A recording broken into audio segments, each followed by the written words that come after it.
ഇന്ന് ഞാനൊരു സത്യം തുറന്നു പറയാൻ പോവുകയാണ്. നമുക്കറിയാം, ഡോക്ടർമാർ ഒരുപാട് വർഷങ്ങൾ പഠിച്ചിട്ടാണ് അവരുടെ ഡിഗ്രികൾ സമ്പാദിക്കുന്നത്. പക്ഷേ ഇത്രയും വർഷം പഠിച്ചാലും അവരെ മെഡിക്കൽ കോളേജുകളിൽ പഠിപ്പിക്കാത്ത വളരെ പ്രധാനപ്പെട്ട ഒരു കാര്യമുണ്ട്. അതെന്താണെന്ന് നിങ്ങൾക്കറിയോ? അതാണ് കമ്മ്യൂണിക്കേഷൻ സ്കിൽ. എന്ന് വെച്ചാൽ രോഗിയോടോ രോഗിയുടെ കൂടെയുള്ളവരോടോ എന്ത് സംസാരിക്കണം, എങ്ങനെ സംസാരിക്കണം എന്ന് ഡോക്ടർമാരെ ആരും പഠിപ്പിക്കുന്നില്ല. ഇതുകൊണ്ട് ഒരുപാട് പ്രശ്നങ്ങൾ ഉണ്ടാവാൻ സാധ്യതയുണ്ട്. പഠനങ്ങൾ കാണിക്കുന്നത് ഒരു രോഗി ഒരു ഡോക്ടറെ കണ്ടതിന് ശേഷം ആ രോഗത്തെക്കുറിച്ച് ആ രോഗിക്ക് മനസ്സിലാവുന്നത് പലപ്പോഴും ബുദ്ധിമുട്ടുള്ള കാര്യമാണ്. 36% രോഗികൾ അവരുടെ അസുഖം എന്താണെന്നുള്ളത് അറിയുക പോലുമില്ല. അതുപോലെ തന്നെ ഈ പഠനത്തിൽ കണ്ടെത്തിയിട്ടുള്ളത്, രോഗിയും ഡോക്ടറും സംസാരിക്കുന്ന സമയത്ത് ഓരോ 11 സെക്കൻഡ് കഴിയുമ്പോഴേക്കും ഡോക്ടർ രോഗിയുടെ സംസാരത്തിൽ ഇടപെടുകയാണ്. അത് കാരണം ഒരു പ്രോപ്പർ ആയിട്ടുള്ള കമ്മ്യൂണിക്കേഷൻ നടക്കുന്നില്ല. സത്യത്തിൽ കമ്മ്യൂണിക്കേഷൻ എന്ന് പറയുന്നത് ഒരു 2-വേ അപ്രോച്ചാണ്. എന്ന് വെച്ചാൽ ഒരാൾ മാത്രം റേഡിയോ പോലെ അങ്ങോട്ട് സംസാരിക്കേണ്ട കാര്യമില്ല. രോഗിയും ഡോക്ടറും അങ്ങോട്ടും ഇങ്ങോട്ടും സംസാരിച്ചാൽ മാത്രമേ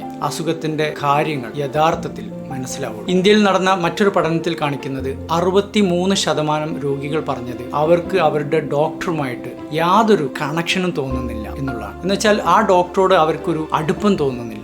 ഇതൊരു ഡോക്ടറുടെ പരാജയമാണ്. All India institute of medical sciences ഇന്ത്യയിൽ നടത്തിയ മറ്റൊരു ഞെട്ടിക്കുന്ന പഠനത്തിൽ കണ്ടിട്ടുള്ളത്, ഇത് പ്രത്യേകിച്ചും നോർത്ത് ഇന്ത്യയുടെ കാര്യമാണ്. ഗ്രാമീണരായ രോഗികളിൽ 72% ആളുകൾക്കും ഡോക്ടറെ കണ്ടു കഴിയുമ്പോഴേ ഒരു ഇൻഫീരിയോറിറ്റി കോംപ്ലക്സ് വരികയാണ്. ഡോക്ടർമാർ പലരും അവരെ ഒരു താഴ്ന്ന നിലയിലാണ് കാണുന്നത്. നല്ല ഒരു ബോഡി ലാംഗ്വേജ് ഉണ്ടെങ്കിൽ ഒരു ഡോക്ടർക്ക് രോഗിക്ക് ഒരുപാട് കംഫർട്ട് കൊടുക്കാൻ വേണ്ടിയിട്ട് തീർച്ചയായിട്ടും സാധിക്കും. പഠനത്തിൽ കണ്ടെത്തിയ മറ്റൊരു കാര്യം എന്താണെന്ന് വെച്ചാൽ, ഒരു ഡോക്ടർ രോഗി പറയുന്നത് മുഴുവനായിട്ട് കേൾക്കുകയാണെങ്കിൽ ആ രോഗിയെ സംബന്ധിച്ചിടത്തോളം ഭയങ്കര ഹാപ്പി ആയിരിക്കും. പിന്നീട് ആ ഡോക്ടർ പറയുന്ന എന്ത് മെഡിക്കൽ അഡ്വൈസ് ആണെങ്കിലും ഈ രോഗി അത് അനുസരിക്കാനുള്ള സാധ്യത 3 ഇരട്ടിയാണെന്നാണ് ഈ പഠനത്തിൽ കണ്ടെത്തിയിട്ടുള്ളത്. ഏറ്റവും നല്ലൊരു വാർത്ത എന്താണെന്ന് വെച്ചാൽ, ഇപ്പോൾ ഇന്ത്യൻ മെഡിക്കൽ കോളേജുകളിൽ കമ്മ്യൂണിക്കേഷൻ സ്കിൽ ഇനി മുതൽ ഒരു പാഠ്യ പദ്ധതിയായി കൊണ്ടുവരാൻ ഗവൺമെന്റ് ഓഫ് ഇന്ത്യ തീരുമാനിച്ചു എന്നുള്ളതാണ്. വേൾഡ് ഹെൽത്ത് ഓർഗനൈസേഷന്റെ ഒരു കണക്ക് പ്രകാരം രോഗിയും ഡോക്ടറും തമ്മിൽ നല്ലൊരു കമ്മ്യൂണിക്കേഷൻ ഉണ്ടെങ്കിൽ 30% ചികിത്സാ പിഴവുകൾ തടയാൻ വേണ്ടിയിട്ട് സാധിക്കുന്നുള്ളതാണ്. ഒരു ഡോക്ടർ